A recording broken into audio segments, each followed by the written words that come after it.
मैंने उन कैदियों से कहा कि बुरा मत मानना, हमें लोग पहचान नहीं पाए इसलिए बंद नहीं किया, तुमको पहचान गए इसलिए तुम बंद गए।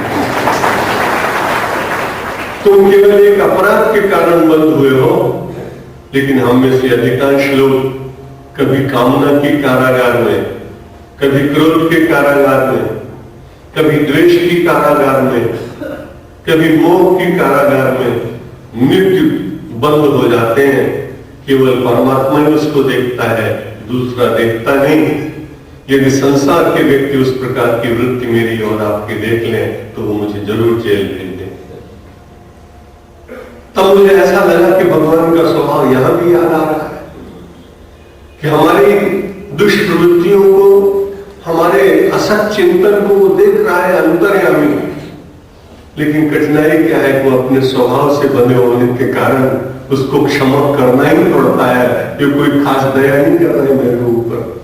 मुझे बिंदु जी महाराज की 2 पंक्तियां याद, बहुत बचपन में कभी वो गीत पढ़ा था कि जब का दावा है पापियों का, अजीब जिद पर मचल रहे हैं, हमारा प्रण है कि हम पाप कर लें, और तुम्हारा प्रण है कि हम पाप हर ले।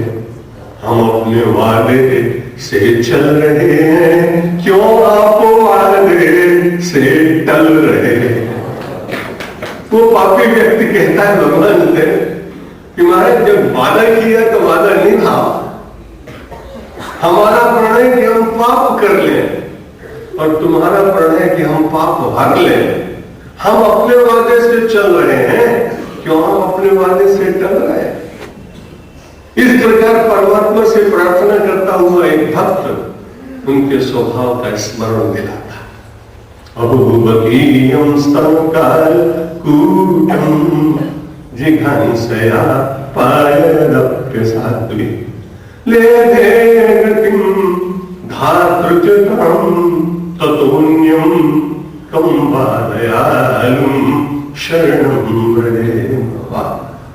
महर्षि वेदव्यास जी महाराज देख रहे हैं आज भगवान श्री कृष्ण बड़े आनंद के साथ अपने पर्यंक में, अपने पालने में मां मैया ने खूब श्रृंगार करके उन्हें सुला दिया। चारों ओर कोई पहरेदार नहीं है, बिल्कुल अकेले में है। इतने में एक राक्षसी के मन में विचार आया, कंस के आदेश से श्री कृष्ण को समाप्त कर देने के लिए कितने प्रयत्न संसार में हुए, ये कोई देख सकता है तो दशम स्कंद उसको बार बार पढ़ना सुनना चाहिए। और वहां पर मेरी तो जाने के बाद देखा कोई है नहीं, बहुत श्रृंगार किया और भगवान श्री कृष्ण के बिल्कुल निकट में मातृवत स्नेह देने के लिए और उन्हें दुग्ध पिलाया और उन्हें विष लगा हुआ था, कालकूटम, और आई गाय के लिए जिघांसया, मारने के लिए आई थी।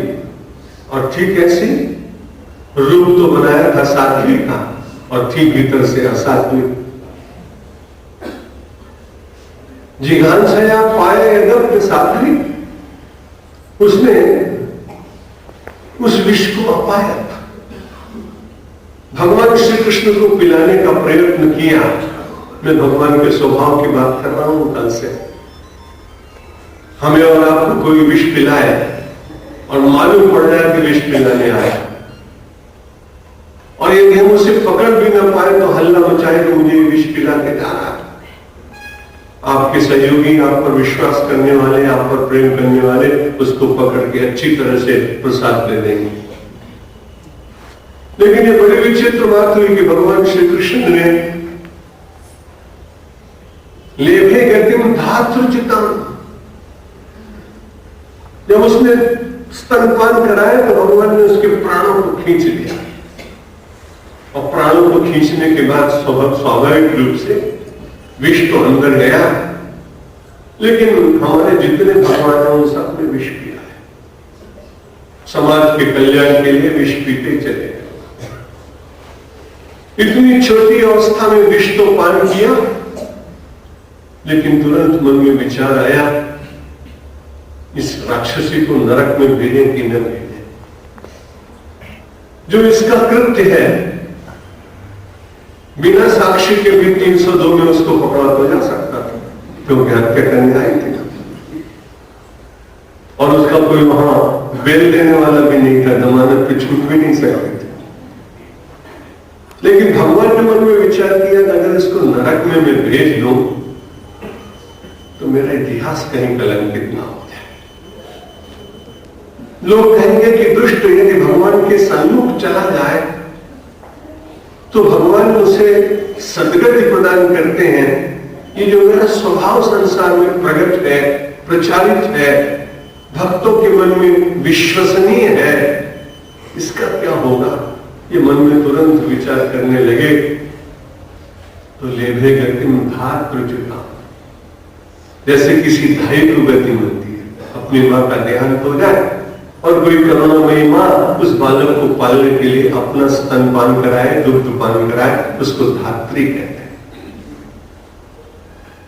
यशोदा मैया तो उनकी मां थी, देवकी उनकी मां थी, लेकिन ये जब भगवान के सामने पहुंची और उन्होंने स्तनपान कराया, दुग्धपान कराया, तो भगवान विचार करने लगे धात्री बन जाए। अब इसको राक्षसी बनकर दंड दे देंगे तो बड़ी कठिनाई होगी, ये मेरे स्वभाव की विपरीत बात है। लेभे गतिम धार प्रचुताम ततोन्यम कम्वा दयालु शरणं व्रजेम। महर्षि वेदव्यास जी महाराज कहते हैं, भक्तों को प्रेरणा देते हैं कि ऐसा दयालु जिसके स्वभाव में केवल दया ही दया है। कभी आपको ऐसा लगता होगा कि हमारे साथ कोई विपरीत व्यवहार संसार का हो रहा है और शायद भगवान की इसमें कोई प्रेरणा होगी। मैं निवेदन करूंगा कि परमात्मा कभी ऐसी प्रेरणा करता ही नहीं है। जब भी कभी ऐसा मेरे और आपके ऊपर गुजरता हो तब समझना कि अपने पूर्व जन्म के किसी कर्म का ही फल मुझे भोगना ही पड़ रहा है और भोगना पड़ता है, इसमें कोई कहीं अपवाद होगा।